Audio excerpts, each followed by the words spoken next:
জি, আমায় ডাকলেন? তুমি ছাড়া কি এখানে কেউ আছে? নেই, তাই তোমাকেই ডাকলাম। চিত্রাকে তুমি পড়াতে আসছো না কেন? পারিবারিক সমস্যার জের ধরে তোমার একটা স্টুডেন্ট ক্ষতি তুমি করতে পারো না। অন্তত এই ব্যাপার তোমাকে দায়িত্বশীল ভেবেছিলাম। নুরুল সওদাগরের এমন কথায় হতভম্ব হয়ে তাকিয়ে রইল সকলে, কিন্তু আর বেশিক্ষণ স্থায়িত্ব হলো না। কথা শেষ করেই নুরুল বাড়ির ভেতর চলে গেলেন। বাহিরে গেলেন কতগুলো অবিশ্বাস্যকর দৃষ্টি। বাহার কতক্ষণ অবাক চোখে তাকিয়ে থেকে দেখলো, কি মনে করে যেন হাসলো মনে মনে। অতপর তুহিনের উদ্দেশ্যে বলল, তোমার বোনকে মেডিসিন দিও।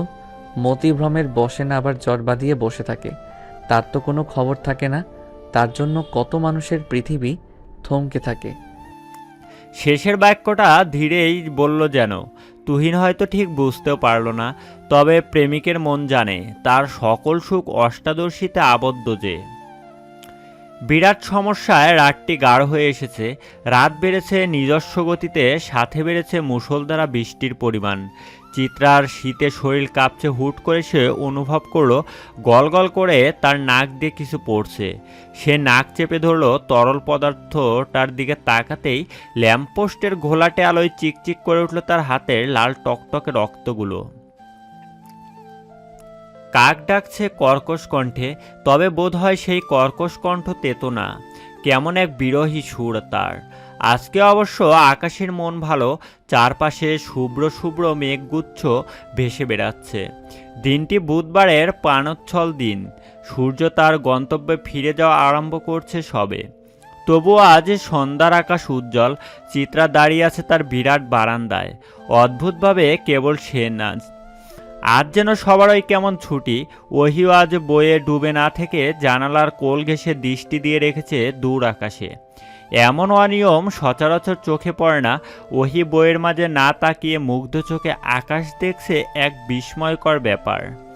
চাঁদনি আপা বসে আছে তার বিছানায়, তবে মাথাটা হেলান দেওয়ানো আছে জানালার সাথে। তার চোখ দুটি বন্ধ। সকলের এই নিস্তব্ধতার জন্য প্রকৃতপক্ষে একজনকেই দায়ী করা যায়, সে হলো বাহারবাই। লোকটার গানের কণ্ঠ ভেসে আসছে বহু কাছ থেকে, ছন্নছাড়া লাইনগুলো। আমি তোমায় ভালোবাসি, জগতে হইয়াছি দোষী। গানের লাইনগুলো যেন খুব বিশেষভাবে প্রতিনিয়ত নিখুঁতভাবে ভালোবাসা পাড়া মানুষের সাথে জড়িত, যারা প্রকৃতপক্ষে ভালোবাসে কেবল প্রতিদানে পেয়েছে কলঙ্ক। লোকে বলছে সিসি ভালোবেসেছ, যেন মহাপাপ কিছু করে ফেলেছে। অথচ দিন শেষে এমন সিসি মাখা মিছে কলঙ্ক কুড়িয়ে যাওয়া ভালোবাসার মানুষদের পায়নি বা পায় না। এই গানের লাইনগুলো যেন তাদের জন্যই দরদি হয়ে কাঁদে। বনফুল অন্যান্য সময় এত মনোযোগ দিয়ে তার ভাইয়ের গান শুনে না, অথচ আর শুনছে। তার মনে হচ্ছে ভাই যেন তাকেই গাইছে আরো করুণভাবে, নিঃস্ব করে। বনফুল নিবিড়ে হেঁটে তার মায়ের রুমের কোণায় এসে দাঁড়ালো। এখান থেকে তুহিনের রুম দেখতে পাওয়া যায় খুব সহজভাবে। বনফুলের বেহায়া চোখ খুব গোপনে সেই রুমের দিকে চাইল। ফাঁকা রুমও যেন সে নিজের ভালোবাসার অস্তিত্ব খুঁজে পেল। বুকের ভেতর তুমুল আন্দোলন। তার অবুঝ মন প্রশ্ন তুলল, আচ্ছা আমরা যাকে ভালোবাসি তাকে পাই না কেন? যাদের ছাড়া আমাদের চলেই না, তারা কেন আমাদের ভালোবাসে না? মন তো প্রশ্ন করে নীরব হয়ে যায়, কিন্তু অশান্তিতে ভুগে উত্তর না পাওয়া বনফুল। এই কেন উত্তর আদৌ মিলবে সেই শূন্য চোখে তুহিনের রুম থেকে নির্বিশেষ একমাত্র লোকটাকে পাবে বলে ভদ্র বনফুলও ভদ্রতা বলে হাওমাও করে কেঁদেছিল। কিন্তু কোনো লাভ কি আদৌ হলো? দিন শেষে সমাজের সিসি ছাড়া আর কি পেল সে? বাহারের গান থামতেই পরিবেশ ভয়ঙ্কর রকমের নীরবতায় আচ্ছন্ন হলো, যেন বিষাদের এই বোবা গল্প শান্তি চায়। চিত্রা বারান্দা দিয়ে চাইল, অগোছালো বাহার বাইয়ের হাতে তখন জ্বলন্ত সিগারেট, ধোঁয়া উঠছে ঊর্ধ্বে। চিত্রা ডাকতে গিয়েও ডাকল না তাকে। কেন যেন এই কথা না বলা ক্ষণটি তার ভীষণ পছন্দ হয়েছে।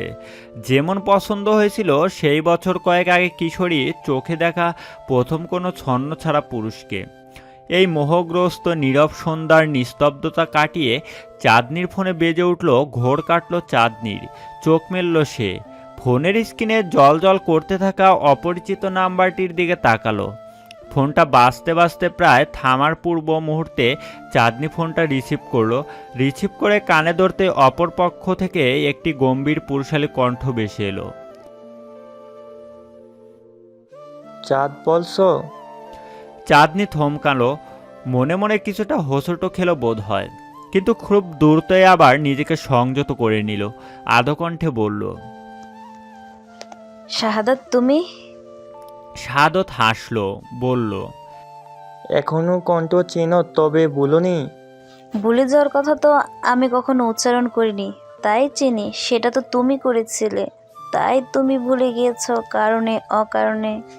শাহাদত হতাশার একটি শ্বাস ফেলল বোধ হয়, বলল। এখনো অভিযোগ, অভিমান পুষে রেখেছো? সে অধিকার তো তুমি কেড়ে নিয়েছো, রাখবো কিভাবে? আচ্ছা বাদ দাও সেসব কথা। তা হুট করে কল দিয়েছো কেন? চাঁদ। ডাক দিয়েই থামলো শাহাদত। কণ্ঠটা কি কাঁপছে লোকটার। মনে হলো যেন সে কান্না গিলে নেওয়ার ছোট্ট চেষ্টাটুকু করলো বড় গোপনে। কিন্তু দুর্ভাগ্য, চাঁদনি যে মানুষটাকে আগাগোড়া চিনত একসময়, যার হাসির কণ্ঠ, কান্নার কণ্ঠ চাঁদনির মুখস্থ, তার আড়াল করার আপ্রাণ চেষ্টা চাঁদনি ধরতে পারবে না।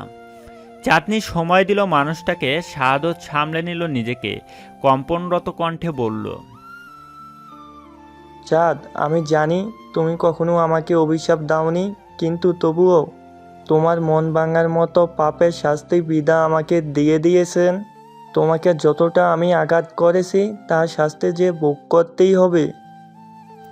এবার চাঁদনি কিঞ্চিত অবাক হলো, বিস্ময় ধরে রেখেই শুধালো। কি হয়েছে শাহাদাত?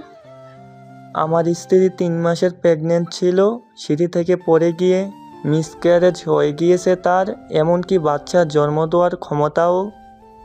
চাঁদনি যেন ভুল শুনল। দূর আকাশে তখন হাসল সন্ধ্যার নক্ষত্র। প্রাকৃতির খেলা বোঝা যে বড় দায়। প্রতিদিনের মতন আজ অভ্যস্ত নিয়মে সন্ধ্যা হলো না।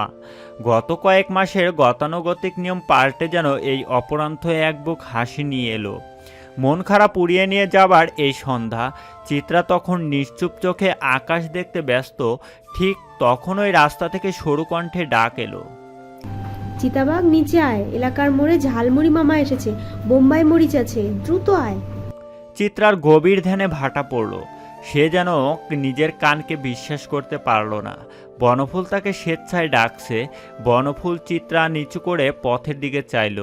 ভেসে উঠল বনফুলের হাস্যোজ্জ্বল মুখ, যেন পুরনো সেই বনফুল যার সরলতার মুগ্ধ হতো পৃথিবীর সকল উপমা।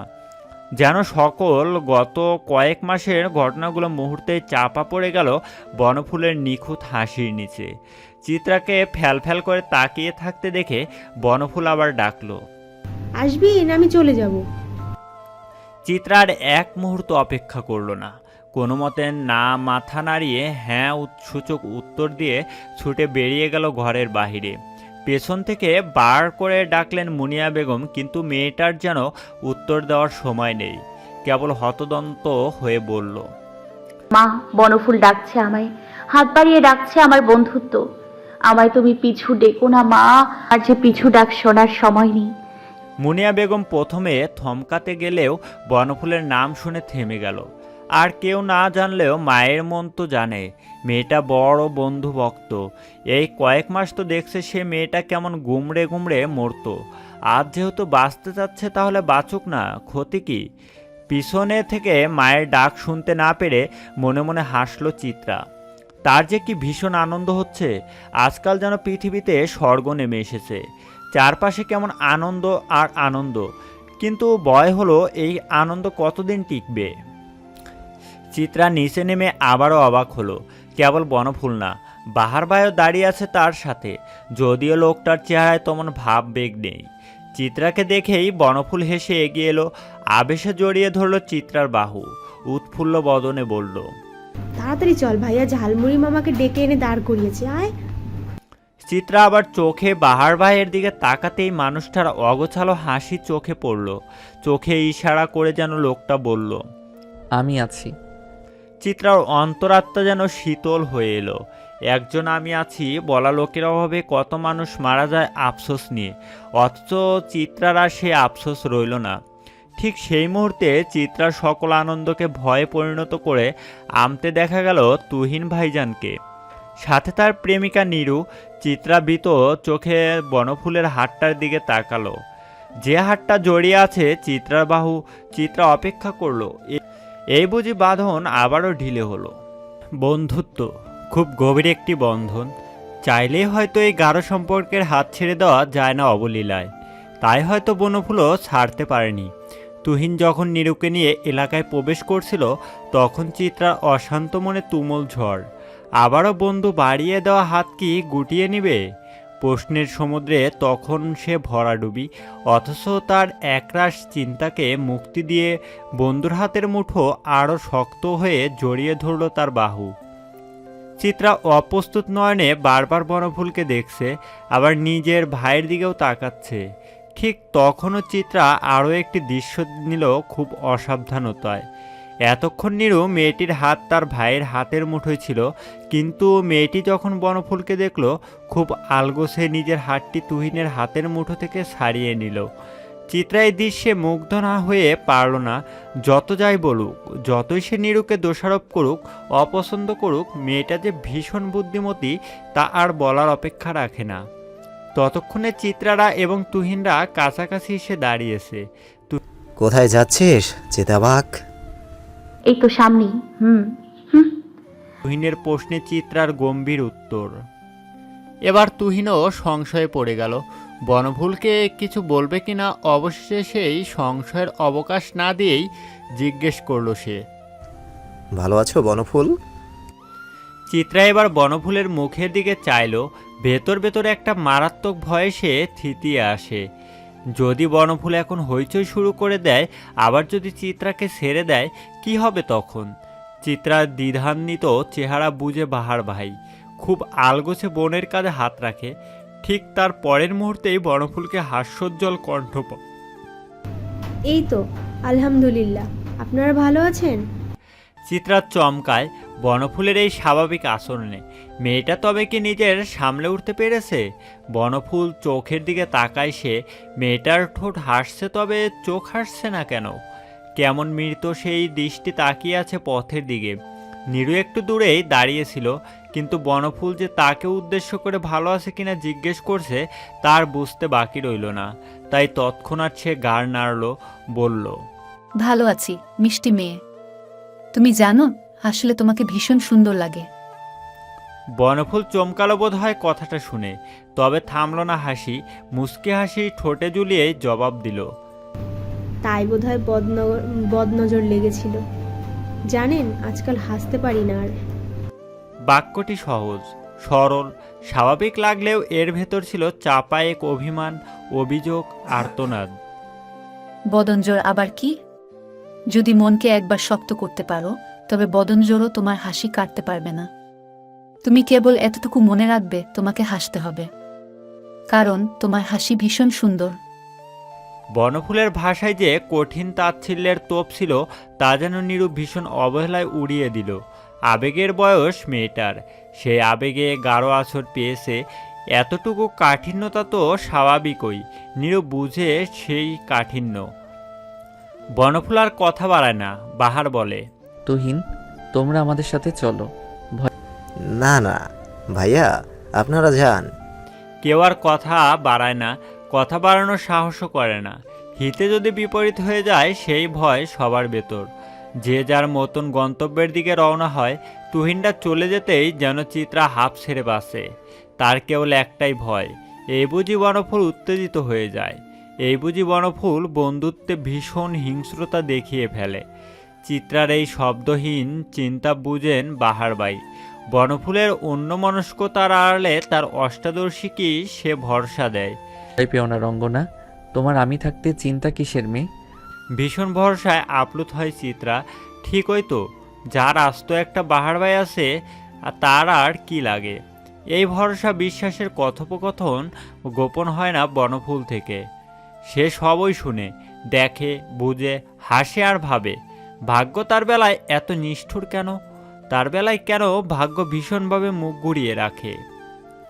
ভাবনাদের উত্তর মিলে না। উত্তরবিহীন তার কতক্ষণ হাপিত্তেশ করে মারা যায় মস্তিষ্কে, অস্তিত্ব থাকে না তাদের, দৃশ্যতাও থাকে না, তবে চিতিকাতরতায় এক গোপন হাহাকার ঠিক থেকে যায়। বাহিরের আবহাওয়া কিছুটা অবচঞ্চল। সওদাগর বাড়িতে কেমন মন খারাপের আবহাওয়া। ওহিটার যেন কি হয়েছে। গতকাল হুট করে কলেজ থেকে ফিরে দরজা দিল। সারাদিন আর সে দরজা খোলার নাম নেই। প্রতিদিনের মতন অবনী বেগম শরবত নিয়ে দরজায় উপস্থিত হলো, কিন্তু ওহি কোনো হোলদোল দেখল না, দরজাও খুলল না। সারাদিন প্রায় অনেকবার তাকে ডাকা হলো, কিন্তু সে ঘর ছেড়ে বের হলো না। কেবল একবার গম্ভীর স্বরে বলল, আমায় বিরক্ত করবে না। ব্যাস এতটুকুই। কেউ আর তাই বিরক্ত করল না। সারাদিন মেয়েটা ঘরে রইল, রাতের খাবারও খেলো না। সওদাগর বাড়ির সকলেরই মন মেজাজ ভীষণ খারাপ। বাড়িতে 4টা মেয়ে, চাঁদনি, ওহি, চিত্রা এবং চেরি, 4 জনই খুব লক্ষ্মী মন্ত্র। কিন্তু হুট করে 3 জনের যেন কি হলো। 3টা মেয়েকেই কেমন দিকভ্রান্ত মনে হয় আজকাল। কার নজর পড়ল? দাদি কতক্ষণ চেঁচামেচি করলো, বিয়ের তোড়জোড় করার আদেশ দিলেন। তার ধারণা মতে বাড়ির মেয়েদের মতিভ্রম হচ্ছে, বিয়ে দিয়ে দিলে সব ঠিক হবে। কেউ তোমরা করলো না দাদির কথায়, আবার মেনে নিয়েছে বলেও মনে হলো না। সকাল হতেই সওদাগর বাড়িতে সবাই একত্রিত হলো। দৌড় খুলল ওহিও। একদম স্বাভাবিক মনে হলো তাকে। খাবার টেবিলে এসে বসল সে। সকলে একবার তার দিকে চাইল। ওহিকে বেশ স্বাভাবিক দেখে সবারই বুক যেন পাথর নেমে গেল। আজ আর খাবার টেবিলে আনন্দ নেই, শুকনো রুটির মতো বিবর্ণ রইল এই চিত্র। খাবার খেতে খেতে হুট করে ওহি বলল, আমি সবাইকে একটা কথা বলতে চাই। খাবারের দিকে সকলের মিশে ধ্যানে ভাটা পড়ল যেন ওহির কথায়। সকলেই উৎসুক দৃষ্টিতে চাইল। ওহির বাবা আমজাদ সওদাগর মেয়ের দিকে ভুরুকুচকে তাকিয়ে জিজ্ঞেস করল,